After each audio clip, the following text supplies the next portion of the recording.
أهلا بكم متابعي قناة صورين الإلكترونية.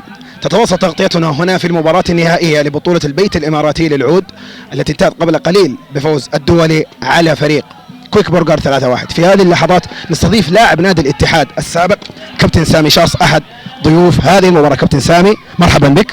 أهلا وسهلا فيكم، تشرفت بوجودي معكم والله.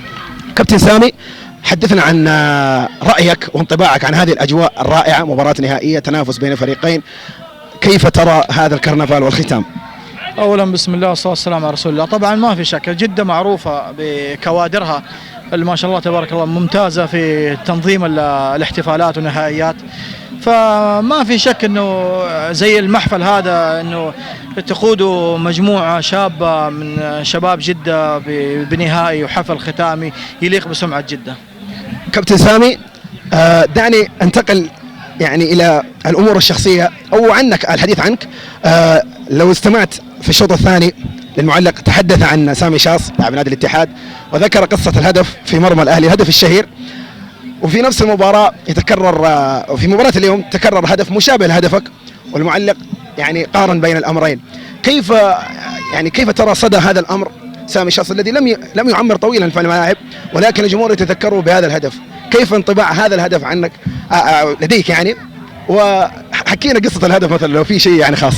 طيب هذا أول حاجة شعور طيب، وبالعكس شيء أنا أفتخر فيه، إنه ذكرى طيبة صحيح، وأنا أفتخر فيه بصراحة إنه يعني إنه يذكرني في محفل غير مستغرب من الجماليات اللي موجودة في جدة. فلذلك أنا عن نفسي الهدف هذا يكون ذكرى خاصة لي، يعني فاهم كيف؟ طبعا هو ما هو أول هدف أنا أجيبه في الأهلي، أنا سبق وفي ناشئين الاتحاد جبت نفس الهدف وفي نفس الباب ونفس الفاول ونفس المنطقة وفي نفس الملعب، وبرضه نفس الشيء فاول زي كذا جبته. فهذه طبعا تكون لي ذكر طيب.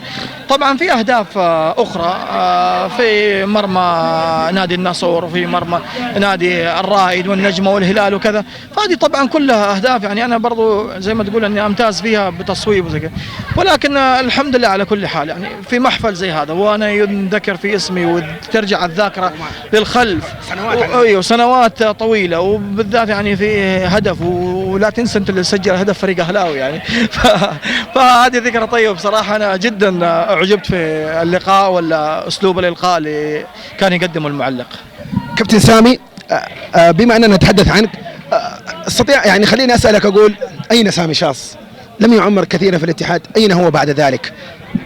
والله سامي شاص موجود طبعا، ما يعمر كثير في الاتحاد، لا انا من عام 1409 من براعم نادي الاتحاد الين 28 يعني تقريبا 19 سنة في نادي الاتحاد موجود، ولكن انت عارف الصورة العامة في نادي الاتحاد غير نظيفة للأسف وغير واضحة تماما أمام الملأ، بالذات في وجود عيال البلوي.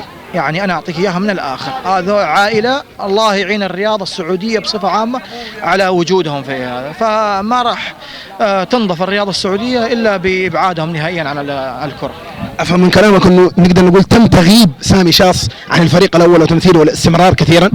تم يعني زي ما تقول قتل سامي شاص نهائيا عن الكرة، سواء في نادي الاتحاد أو عدة أندية أخرى. يعني سواء أنا جاني عرض من النادي الأهلي، جاني عرض من نادي الهلال، أتخيل رجل كبير زي منصور البلوي يقول لك لا والله تروح النادي الأهلي أنا أنهيك من الكورة، تروح نادي الهلال أنت سبب خروجي من نادي الاتحاد كله علشان إنه جاني عرض مقدم رسمي من الشيخ عبد الرحمن بن سعيد الله يرحمه، مؤسس نادي الهلال. اي مؤسس نادي الهلال، جابني عرض رسمي شيك مفتوح على بياض وموقع عليه، سلمته لمنصور البلوي. بعدها منصور البلوي يتغير معاملته تماما معايا.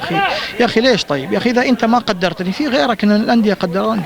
الان الكره اصبحت بزنس ولا اصبحت ولاء وانتماءات. انا الحمد لله معروف من زمن اجدادي، وانا الحمد لله جدي واحد من اول من سوى معسكرات لنادي الاتحاد ايام حاره العيدروس.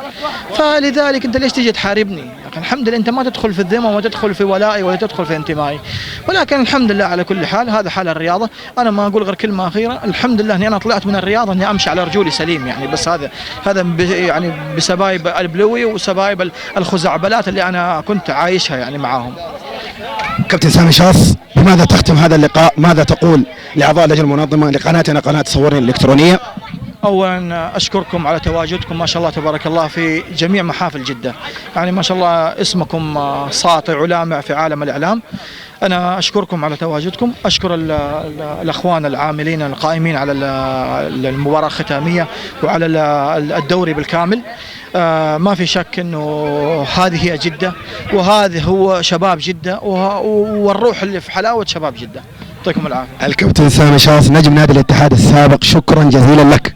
الله يشكرك بخير، ان شاء الله نشوفكم على خير باذن الله. فما